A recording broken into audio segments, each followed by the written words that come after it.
Eh bien, salut à tous et à toutes, on se retrouve pour les news de ce lundi soir. Donc, les news qui sont sorties pour la plupart le dimanche et un peu aujourd'hui aussi, quand même, il faut le dire. C'est riche. C'est très riche. Je vais d'abord ouvrir les articles un à un. Et puis, on va s'intéresser un peu. Alors, j'ouvre seulement ceux qui m'intéressent.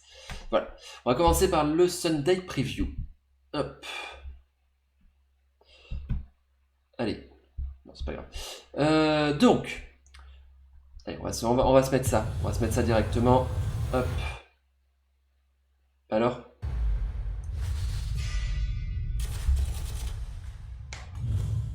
Welcome to This Week in Warhammer. My name's Alex, and it's time to take a look at what is happening in your favourite hobby over the next 7 days. A second wave of Astra Militarum La Combat reinforcements have Patrol. arrived. Combat Patrol Astra Militarum is the perfect way to start a new Astra Militarum army or augment your existing force. A solid core of Cadian shock troops, supported by big guns, is a welcome. On est globalement sur le contenu de Cadia Stens. May have broken, but the Cadians march on. Lead those troops into battle with a Cadian Castellan, a proven commander, and maintain order with a commissar, who will ensure your troops remain disciplined. Je trouve la tête du commissaire bizarre. As well as the Attilan Rough Riders, Cadian upgrades, and Aegis defense line. On va parler un peu des Cadian upgrades aussi. On Saturday. The Black Library Celebration 2023 begins this week, and there are a whole host of releases to celebrate. Available to pre-order on Saturday is Captain Messinius. This Black Library Celebration miniature brings the captain of the White Consuls, Il est beau, le capitaine des White Consuls. series to the tabletop. Gifted with a mastercrafted power fist by Rabute Gilliman, he is one of the Primarch's most trusted advisors. The culmination of the Siege of Terror is upon us, with The End and the Death Volume 1. This incredible story is available in a c'est un update format, as well as cool, hardback, ça. ebook, and audiobook. Pour moi, c'est le meilleur auteur sur la série des Horus Heresy d'Adapted. Available to pre-order from Black Library on Saturday. Dawn of Fire, the Iron Kingdom, the 5th installment of the Dawn of Fire series, is available in a glorious special edition royal hardback, paperback, ebook, and audiobook, as well as in French and German. Ils font des jolies éditions maintenant. Hein. Badloon Rising, the tale of the cunning Zograt whose faithful Troggoth Scrog, is available in royal hardback, ebook, and audiobook. Whilst Angels of Darkness returns in an amazing anniversary edition royal hardback and ebook. Okay. Returning from the vaults of the Black Library, the Reader's Choice winners are Skarsnik and the Makarian Crusade Angel of Fire, which both return in paperback. First Founding is an incredible hardback art book containing deep dives on the 9 Loyalist Legions, now chapters, as well as a host of stunning artwork. Whilst Vaults of Terror is back in French and German on paperback and ebook. And if that wasn't enough, Gaunt's Ghosts, First and Only, Ghostmaker and Necropolis are available once again from Black Library on a print-on-demand basis.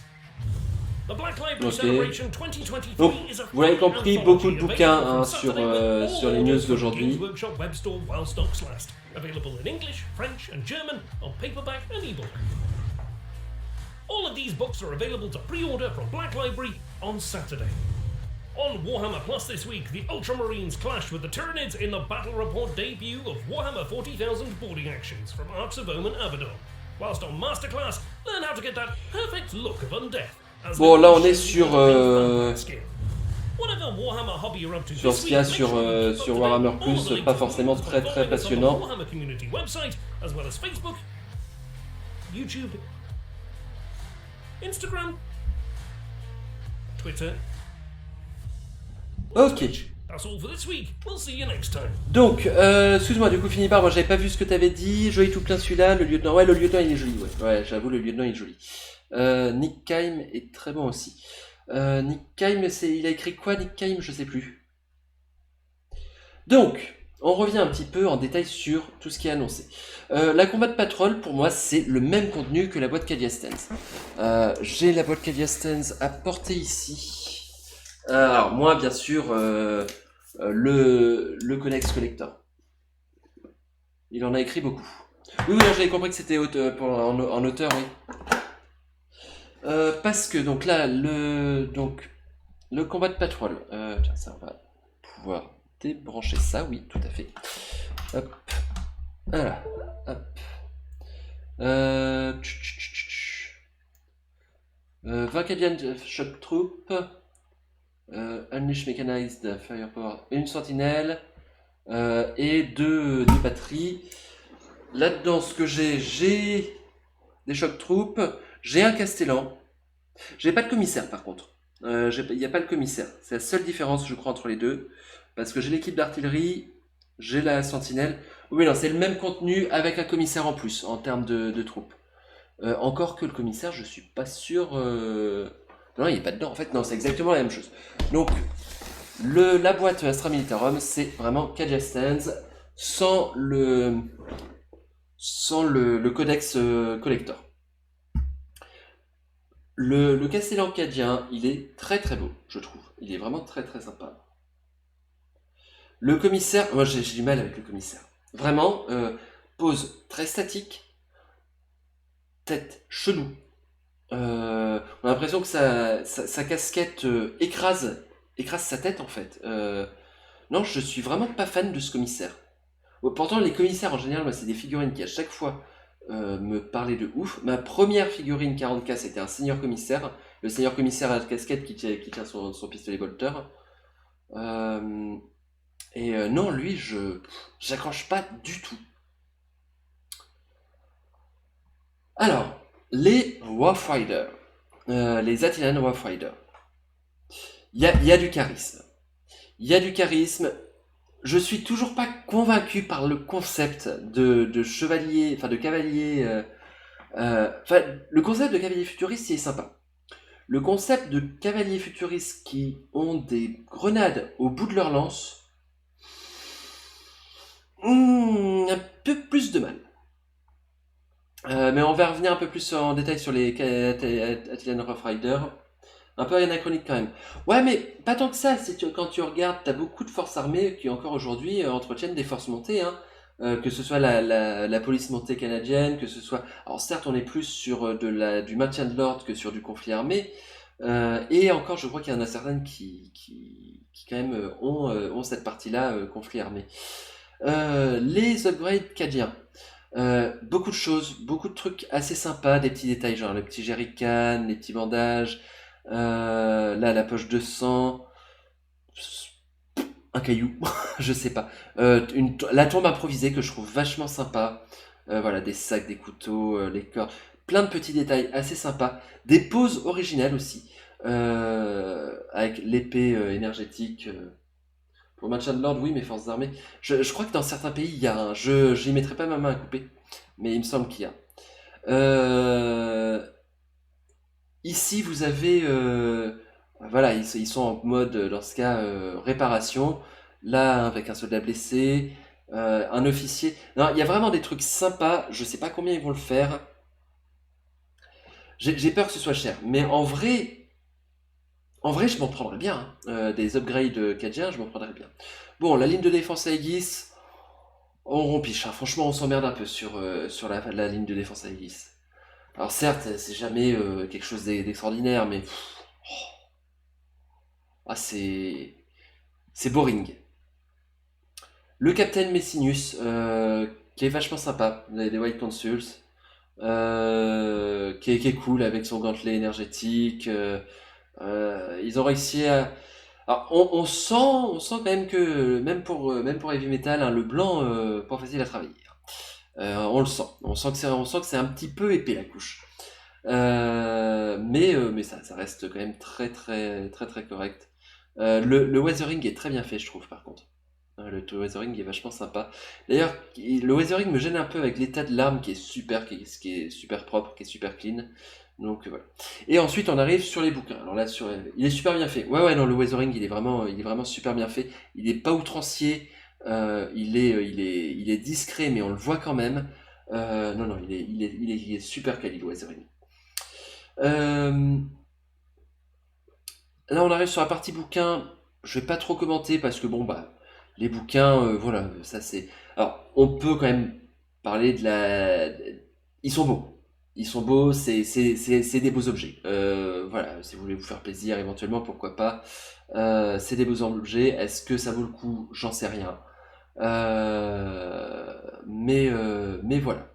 Angel of Darkness. Il y a des couvertures sympas, il y a des artworks sympas. First Round League, hein, ça, du coup, je m'intéresse un peu plus. Nine Loyal Space Marine Legends qui ont survécu à l'hérésie de Russe. vont bientôt devenir la première fondation, les premiers chapitres fondateurs, avec chacun leur héros unique, leurs histoires, leur monde chapitraux, leur héraldique. First Founding, c'est une coffee table book full of expansive new hearts and detailed background information that explores the chapter and types. En gros, ça explore un petit peu le passage des légions Space Marine loyalistes au passage au chapitre loyaliste. Mais par contre, curieux du coup d'avoir mis un casque de Primaris. Ah, pour le coup, au niveau. Ouais, je suis pas convaincu par le choix. Les fantômes de Gaunt. Alors, je les ai pas lus. Il paraît que la série est extraordinaire. Dan Abnett encore qui a écrit. Warhammer Plus, bah, si vous n'êtes si vous n'êtes pas inscrit, ça ne concerne pas. Et si vous êtes inscrit, je vous invite à aller regarder par vous-même. Donc, voilà pour les previews de cette semaine, ce qui va sortir cette semaine. Allez, un petit tour de nouveau. Même la version non casquée, elle est vachement sympa aussi. Je trouve que pour le coup, le visage, il est très très beau. La cicatrice, même les yeux, enfin, on voit qu'il est aveugle de cet œil-là. Non, il est vraiment très très chouette. Un peu plus les détails ici. Pas vraiment convaincu par contre par le Friends avec l'écriture Terra. C'est pas ultra propre. Après, je sais que c'est ultra compliqué. Faire quelque chose de cette qualité-là, enfin à ce niveau de détail-là, bon, pas évident. Il y aura aussi du coup les Inquisiteurs qui vont sortir avec Dark Omen. Vous pouvez télécharger les datasheets ici. Ouais, c'est bon, ça me tient. Donc avec tout ce qu'il faut, hein, les assassins Caligius, les assassins Culexus, les assassins Eversor. Donc il y a tout en fait, il y a tout, les seigneurs inquisiteurs aussi. D'ailleurs, cette figurine de seigneur inquisiteur ne me dit rien. Elle est basée très clairement sur l'inquisiteur côté Az. Hein, on voit bien la similarité entre les poses. Mais cette figurine en tant que telle ne me dit rien. Après, c'est toujours pareil, on voit un truc qui fait 10 cm à l'écran, alors que ça fait même pas 1 cm en réel. Oui, non, c'est ça, bien sûr. Mais, voilà, pour avoir vu sur certains comptes Instagram des détails aussi petits que ça, il est bien fait, mais il n'est pas extraordinaire. Après, voilà, il faut aussi tenir compte du fait que les gars sur Heavy Metal, ils ont des délais à tenir, ils peuvent pas prendre tout leur temps pour faire leur truc. Donc voilà, je le dis, mais c'est quand même à tempérer. D'ailleurs, le chat s'affiche sur l'écran, j'ai un doute là. Attendez, je regarde ça. Chatbox. On va peut-être le monter. Voilà. Normalement, là, ça devrait s'afficher. Normalement. Parce que j'ai pas fait gaffe jusqu'ici. Donc, on reprend. Donc oui, pour moi, c'est les mêmes poses que l'inquisiteur côté Az. Il a l'air un peu plus petit, c'est pas la même armure, mais c'est la même pose. Est-ce que ça, c'est une conversion heavy metal faite à partir de l'inquisiteur côté Az? En vrai, j'en sais rien. Non, il y a trop de trucs différents. C'est chelou. Ça me dit rien du tout cette figue. Je sais pas s'il y en a dans le chat qui sont au courant d'où ils la sortent. Donc voilà, vous avez Lord Inquisitor Kyria Draxus. D'accord, je connais pas lui. Inquisiteur Greyfax. Inquisiteur Karamazov, bien sûr. Aucun rapport, fils unique. Inquisiteur normal, Inquisiteur Eisenhorn. Le fameux Jokairo Weaponsmith. Pas de figurine, hein. Avant il y en avait une de figurine. Les acolytes. Demon Host, donc ça c'est une figurine possédée par un démon. Les Navy Breachers, qu'on va du coup pouvoir jouer. En dehors des Kill Team. Et ça c'est chouette, du coup ça va peut-être me donner envie de m'acheter la Kill Team. Cartographica Rock Trader, sympa aussi. Voidsman at Arm. En fait toutes les Kill Team ils les sortent là-dedans. Ça, les salauds. Ah les salauds. Donc voilà, vous avez un peu Hop, c'était pas ça. J'ai c'était au-dessus, bon. Donc voilà. Vous avez un peu tout ce qu'il y a à savoir sur les Inquisiteurs et comment les jouer en partie d'Arcomen. Donc ça peut être sympa de sortir des figurines qui ne sont pas prévues pour au départ. Alors, les Attilan New Rider. Au départ, c'était ça. Bon, on a quand même, au niveau du charisme, on a gagné. Hein, très clairement, c'était pas clair au niveau du charisme avant. Hein, alors, lui, tu lui enlèves les grenades, tu lui enlèves... Enfin, tu lui enlèves les grenades. Point. Tu lui enlèves les grenades, t'avais un cavalier normal. Oh putain, les socles verts comme ça, avec le flocage. Ah, c'était pas clair. Hein. C'est étonnant quand même qu'à une époque on ait trouvé ça beau. Bon, lui avait fait un peu plus quand même moderne, mais bon, c'était pas clair. Très très vintage hein, comme design, mais est-ce qu'on peut leur jeter la première pierre? Je ne pense pas. Là, on est quand même sur quelque chose de bien bien plus propre. Alors là, je suis un peu plus convaincu par le concept avec les Melta. Mais avec les frags, pas clair.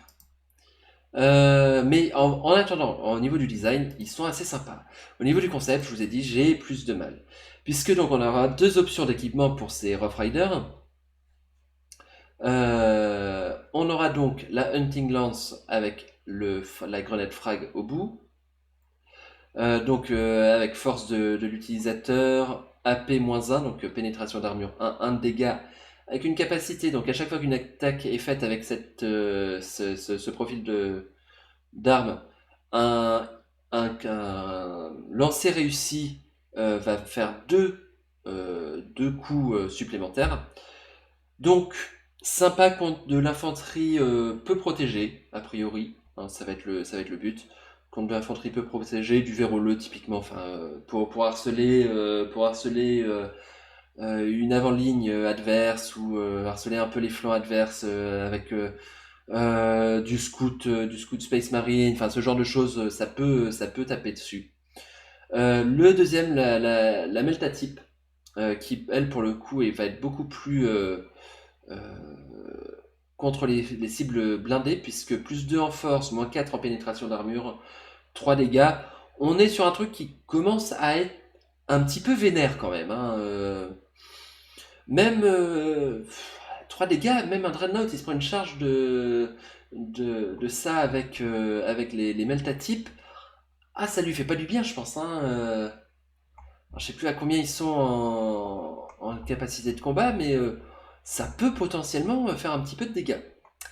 Donc voilà. Après, moi, j'avoue que les frag types, j'ai quand même du mal sur le concept. Mais, soit. Et enfin, vous allez avoir pour Age of... Faut juste arriver à les caser. Faut arriver à les caser. Ouais, c'est vrai que ça prend un slot dans une liste d'armées. Là aussi, c'est pas clair à la place de quoi tu le mets. En fait, je pense que pour le même rôle, il y a d'autres troupes qui le font mieux.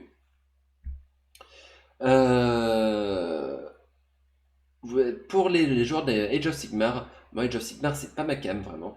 Même si j'ai un petit crush sur les luminettes.